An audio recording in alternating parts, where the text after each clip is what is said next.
అనంత బాగున్నాడు. ఇప్పుడు నా బొమ్మ చూపిస్తా.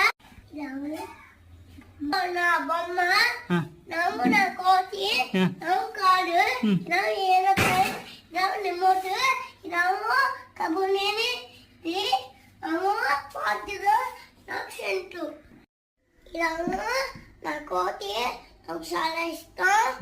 ఇది మా సొమ్మ కొనిచ్చింది. ఇదేమో ఈ బొమ్మ మా డాడీ కొనిచ్చేది.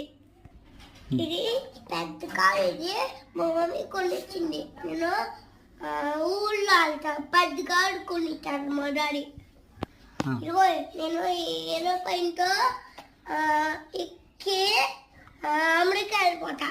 ఇది టీవీ పెట్టి బాడీ పెట్టుకుంటాడు. ఇది రిమోట్ దీంట్లో పెట్టుకుంటాడు. ఇది కబుర్లోని తలుపు రాసుకుంటాడు. ఇది పొద్దున ఇది సూర్యుడికి అప్పుడు వేసుకుంటా. ఈ సెంటు మా డాడీ ఆఫీస్కి వెళ్ళినప్పుడు కొట్టుకుంటాడు. Friends bye.